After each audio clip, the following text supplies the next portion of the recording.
What's up guys, James Palms here. So today I'm doing a video on how to have really nice grass. This is not going to be a full tutorial or anything. So if you want like 100% step-by-step, I'm going to send you to a channel. It's called The Lawn Care Nut, and I'll link it in the description. This is where I learned a lot of my tips and tricks. It's from a guy named Alan Haynes' YouTube channel, The Lawn Care Nut. So if you want to watch though, I'm in a northern climate. So he used to be very not close, well, basically the same zone as me in very similar climate. So in northwest Indiana, which is very similar to where I am here. So I watched most of his, or I learned most of my stuff from his older videos. Recently he's been living the dream and moved out to southwestern Florida. So now some of his stuff doesn't pertain to yours, but he still tries to keep everything more like he'll tell you what to do in the north and what to do in the south. So I've learned a lot of my information from that channel, so I'm going to link it in the description. But I get this comment all the time: how do you have such nice grass? Why is your grass so nice? Mine's all dead, it's brown, or mine has so many weeds, or how do I get it like this?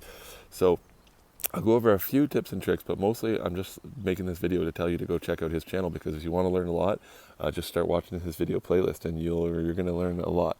So the first step is that I mow taller. This is one of the first things he teaches you, is that when, like, I'm going to step in the grass here. When you step in it, you can see it's almost up to my ankle. You can't really even see my ankle when I'm walking in it. So I mow it on my top highest setting.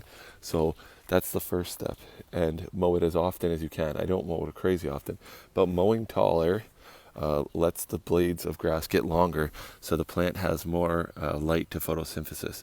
So like you can see, each one of these blades of grasses is 5 inches, whatever, 5-6 inches, and I just cut it yesterday. So it has a lot more light to take in, and what that does is when it takes in more light and more photosynthesis occurs, more energy, and it can go back into the roots, into the stolons, and into the runners and everything, and it will thicken up and fill out more. Because that's why when you have a really thick, dense lawn like this, it's very tough for the weeds to come in. So as you get it better and better, and as you mow taller, it'll thicken up. And fertilizing, so I fertilize this as frequently as in the spring. Sometimes I do it 2-3 times, only a couple weeks apart. But you can fertilize it really, if you're using an organic fertilizer like I use, you can't do it enough. You can fertilize it every once a week if you want it, almost. I bet you probably could, because with organic you won't burn it. So that's another thing. If you don't use our chemical fertilizers is a goof thing, because a lot of people, like if you spill even just a little tiny bit, it burns the lawn. It'll turn it all brown in that spot. It will yellow and then brown. So if you use an organic one, it's goof proof. You can dump it on one spot and it actually will not burn it, because it doesn't have a crazy amount of nitrogen instantly available to the plant. Or I'm not exactly sure about all the science, but I know that it'll be brown and kind of granular, as opposed to those like big white balls that'll just drop everywhere. So that's how you can usually tell that it's organic versus which organic is basically just dried up poop and stuff that they take. So good company in the US is Milorganite. Here we have a Scott's brand of it, and we have a ProMix brand. Those are the only two I've found that are organic for here in Canada. So use that, fertilize often, mow tall, and just cutting it a lot will help. And you have to use a weed killer, especially when you're getting things going. At this stage in the game, I can just pick them one by one, because I get very few weeds in my lawn. We'll just take a walk as I'm telling you this out front. So I only get maybe 10 weeds per year. So for that, 10-15 maximum, and I could just pick them by hand. So when you're just walking around the grass, I'll just pick them and that's it. But if you have tons, you need to buy a weed killer solution, and I recommend like the hose attachment. That's what I had to use, because this was 1,000,000%. This was the worst lawn in the planet when I moved in. This was 1,000 weeds. There was almost no grass, and slowly but surely, with overseeding and weeding out the weeds, I got it to this, what it is today, which is just super thick, dense grass. So when you're overseeding, like I don't overseed now because the grass is so thick, it fills in all the areas. Hang on one second. Okay, sorry, my kid wanted me to turn on Minecraft. So if you're overseeding and stuff, like when it's this thick, my grass is getting fed so much that it spreads. So it'll grow right here. You can see it'll grow over the sidewalk. It'll grow over anything. When it's that thick, it just keeps spreading, and it gets so dense. And this is how I do my edges. I haven't done this yet because I'm busy. The first couple times of the year, it makes a big mess. So you got to dig it all out and throw it away. But anyways, so when you have it all filled out like this, like I turned all of this from just horrible weeds into this perfect grass. So what you do is you spray something like it's they're standard weed killers. In Canada, they're a little tougher to come by. I recommend you, if you live in Canada, that you either order it online or drive to the US and buy it. But you got to use a weed killer with what's called 2,4-D, like it's the number 2 and then a dash and the 4 and then the letter D. And that's basically what kills all the broadleaf, like all the weeds, the bulk of them. And with other crabgrasses and other things that'll come in, like the grasses, you basically have to pull them. There is ones that you can get now in the US and stuff that'll have post-emergence, which meaning that it'll kill the crabgrass even after it's reared its head. But the crabgrass won't come out till around August.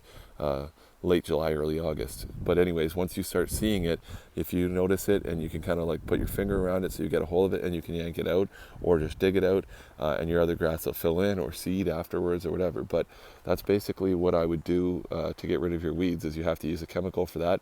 And when you spray the chemical, it basically kills the weed and it disintegrates, and over time you'll just keep seeding and or just fertilizing, and the grass will thicken up and it will take over those spots and the weeds won't have much room to come back in and play.